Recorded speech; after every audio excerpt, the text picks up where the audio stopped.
नमस्कार दोस्तों, मैं हूं कुसुम शर्मा और आज हम पहुंचे हैं भाजपा के जो दिग्गज नेता हैं, 3 बार करनाल को सीएम सिटी का दर्जा दे चुके हैं अशोक सुखीजा जी के पास, क्योंकि जब से भाजपा ने टिकटों का वितरण किया है, पहली लिस्ट जारी होते ही नाराजगी जरूर कई कार्यकर्ताओं नेताओं में देखने को मिल रही थी और अब जाकर जो है कहीं ना कहीं नाराजगी दूर जरूर हुई है। और ऐसा क्या जादू की छड़ी घुमाई कि नाराजगी दूर हुई। सर, सबसे पहले स्वागत है आपका।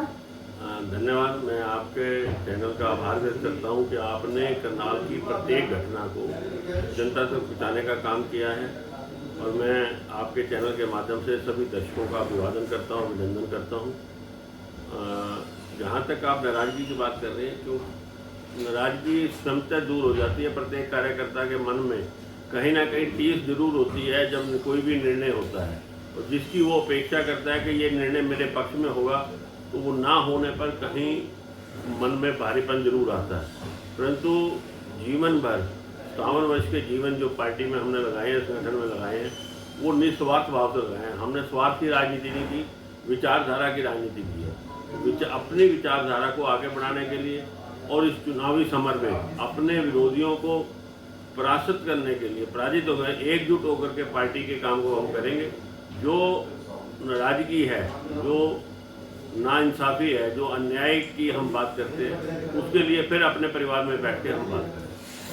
सर, जिस तरह से आपने 3 बार करनाल को सीएम सिटी का दर्जा दिलवाया, आधा जीवन आपने अपना परिवार जैसा बीजेपी को कहते हैं, आपने जब लोकसभा चुनाव था आपने पहले भी पोस्ट के जरिए अपना जो आपकी टीस थी वो बाहर आई थी, कहीं ना कहीं आपने सींचा और फिर बाद में ऐसा होना कहीं ना कहीं। बिल्कुल आप ठीक कह रहे हैं कि लोकसभा चुनाव के समय भी मैंने व्हाट्सएप पोस्ट के माध्यम से अपने नेतृत्व को, केंद्रीय नेतृत्व को और प्रदेश नेतृत्व को आगाह करने का काम किया था, क्योंकि 57 वर्ष से जो पार्टी को हम सींच रहे हैं, जिस विचारधारा को हम लेके चले थे, पंडित दीनदयाल जी उपाध्याय, डॉक्टर श्यामा प्रसाद मुखर्जी, जिन सिद्धांतों पर हम काम कर रहे थे, मेरे आंकलन में मुझे ये लगा कि मुझे अपने नेतृत्व को ये बताना चाहिए कि बहुत सारे ऐसे निर्णय हैं जिसमें हमारी विचारधारा सामने नहीं आ रही।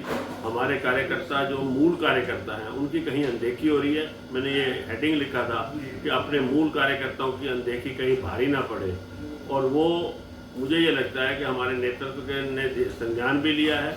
हमें लोकसभा चुनाव में वो परिणाम के रूप में भी सामने आए हैं और मैं आशा करता हूँ कि इसे सकारात्मक रूप में लेते हुए इसका मंथन करेंगी पार्टी, और समय समय पर हम करते भी रहे हैं और पार्टी को हम आगे बढ़ाएंगे।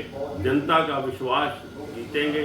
जनता भारतीय जनता पार्टी की नीतियों से, उसके काम से, आदरणीय प्रधानमंत्री नरेंद्र मोदी जी का काम हो, चाहे विभिन्न राज्यों में जो भाजपा की सरकारें हैं, जिस तरह से ईज ऑफ लिविंग, आम लोगों के सुविधा, जो जीवन को सरल बनाने का काम किया है, अनेक विकास के कार्य किए हैं। आज पूरे देश के अंदर इंफ्रास्ट्रक्चर बनाने का काम किया है, अंतर्राष्ट्रीय स्तर पर भारत को ऊंचाइयों पर पहुंचाने का काम किया है। इसलिए प्रत्येक प्रदेश की जो जनता है वो भारतीय जनता पार्टी की नीतियों में विश्वास रखती है और हम घर घर जा कर के उनका विश्वास जीतेंगे और पुनः हरियाणा के अंदर तीसरी बार भारतीय जनता पार्टी की सरकार बनाएंगे। सर, लोकसभा में भी अनदेखी कर दी और विधानसभा चुनाव आए तो अब उम्मीद थी, लेकिन अब भी अनदेखी की गई।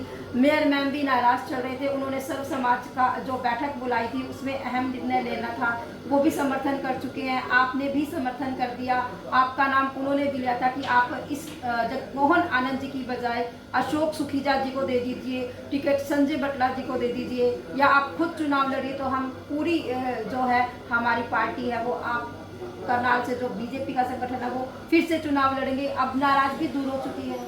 देखिए, परिवार के नेतृत्व, अपना परिवार का जो बड़ा बुजुर्ग होता है या पार्टी संगठन में जो नेतृत्व जिनके पास रहता है, उनके निर्णय के ऊपर सहमति व्यक्त करनी ही चाहिए प्रत्येक परिवार के सदस्य को। कई बार निर्णय हमें अटपटे लगते हैं, निर्णय हमें असंतोषप्रद लगते हैं, परंतु निर्णय के साथ बंधना ही संगठन के लिए समर्पण का भाव है।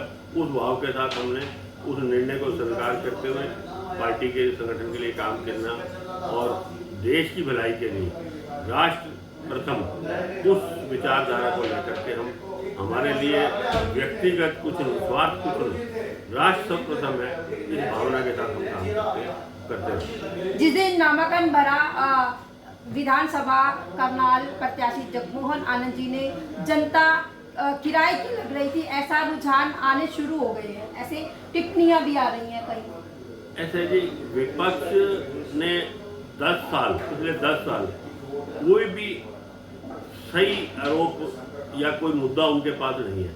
वो झूठ का प्रचार करके ये इस प्रकार का वातावरण बनाने का काम करते हैं ताकि उनके पास अपने कार्यकाल में किया गया वो काम नहीं है। उन्होंने घोटाले ही घोटाले किए हैं। आज पूरे देश के अंदर जो एक छवि है वो कांग्रेस की छवि क्या है कि भ्रष्टाचार की जननी है। हर कांग्रेसी भ्रष्टाचारी है।